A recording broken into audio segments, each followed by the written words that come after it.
the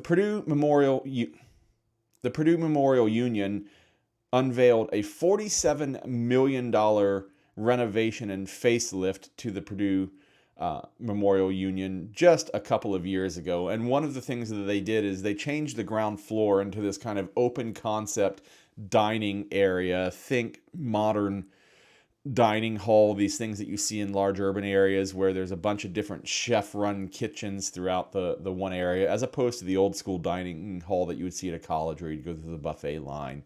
And they opened with 12 restaurants down there. Well, 2 years on, they are replacing 5 of the restaurants. And the 5 restaurants that are leaving are Barbecue District, Burger 101, Chef Bill Kim's, Fresh Fare, and the Pizza and Parm Shop. Now, I've got to admit, I haven't eaten much down there in the 2 years since they opened the renovation. And one of the reasons why is because of the prices. The few times that I've been over there, I was just kind of shocked at how high the prices are. And the Purdue Food Company, who is the division of Aramark that runs the Purdue Memorial Union dining options for Purdue University, have said as much in their press release. This year, they are removing the option for students to use their meal swipes at the Purdue Memorial Union. So now they're going to have to pay for food individually as opposed to being able to use their meal swipes. Don't know why Purdue has decided this. I could guess at a whole lot of reasons, but I don't have any insider information on that. But in the press release and in some of the language that they've used to talk about, they are specifically looking at replacing some of these restaurants with restaurants that are going to have value items that are priced under $10. $10 for lunch at a quick service place.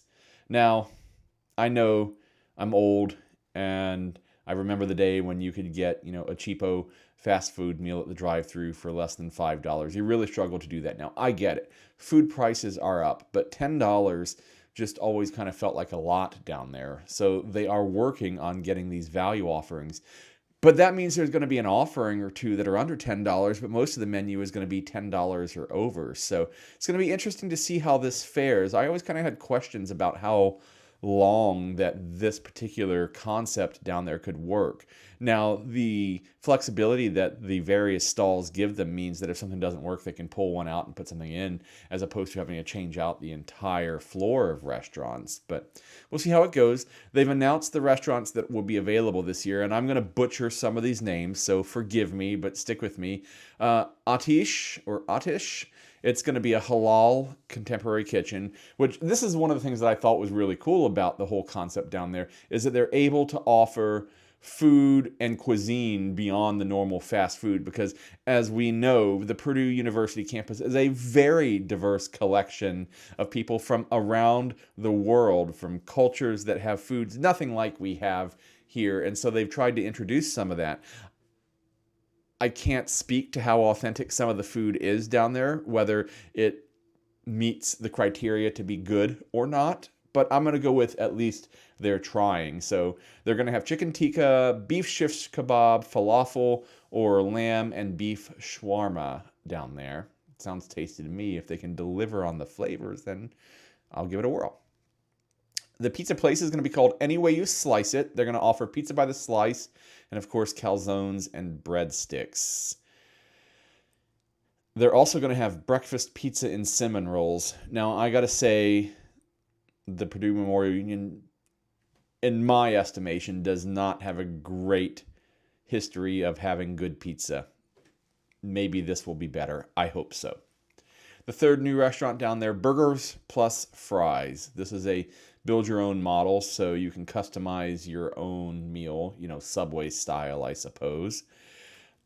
One of my problems with burger joints is I might be an outlier here. I like my burgers a little on the rare side, and nobody wants to cook it that way, and I understand why. But I do not like an overcooked hockey puck of what once was beef. The next restaurant that's opening down there is the DSJ Asian Grill, DSJ Asian Grill. So it's going to be run by the same group behind Sushi Boss, which is already down there. So the two restaurants are going to be able to share a kitchen space. So that makes sense. And they're going to have Asian American classics like orange chicken and beef stir fries and crab rangoons and spring rolls. So Americanized Asian.